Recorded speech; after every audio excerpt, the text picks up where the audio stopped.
Ayan guys, ilibot ko kayo sa aking magandang bulaklak.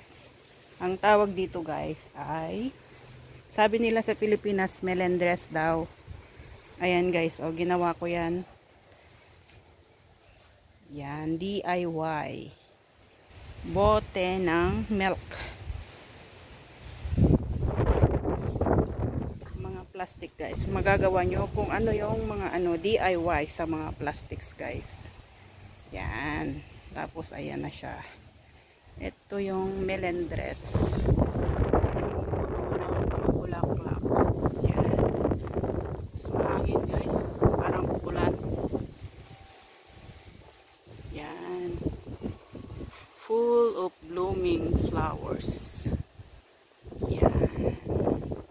So beautiful flowers in the backyard. Yan. Kahit hindi maganda yung bahay guys, basta may mga halaman na namumulaklak, maganda. Yan.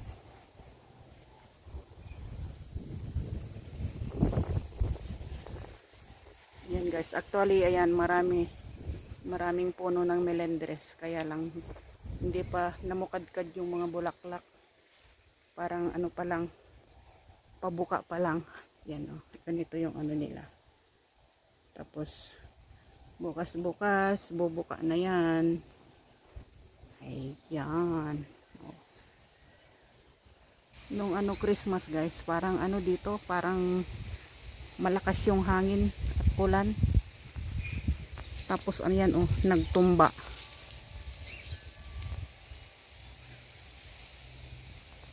Ang ganda talagang pagmasdan pag ganito kagandang mga bulaklak.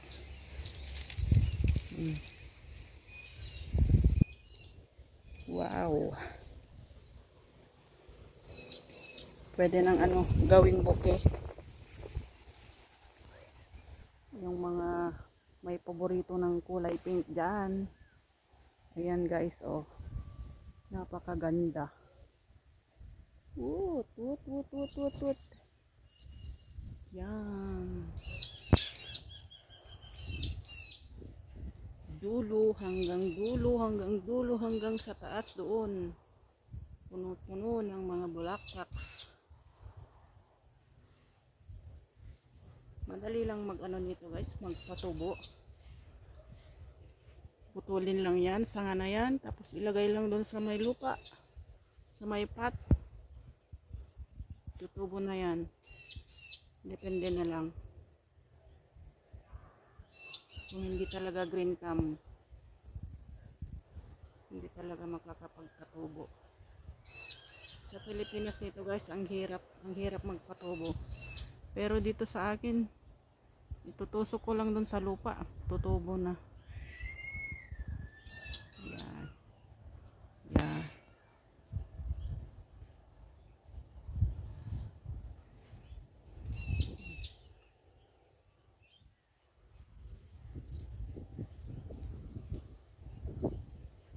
Melendres.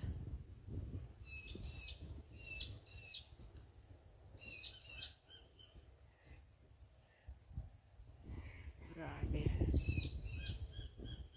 Ito guys, 2 beses mamulaklak. Sa summer at saka bago mag-winter.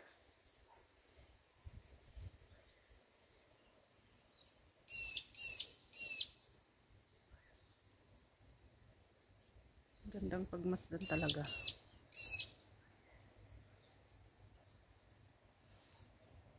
Yan. Melendres ng buhay. Yan.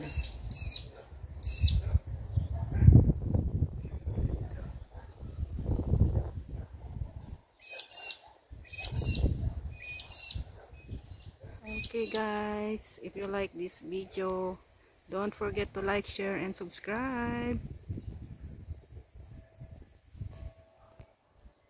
Bye bye, love you all.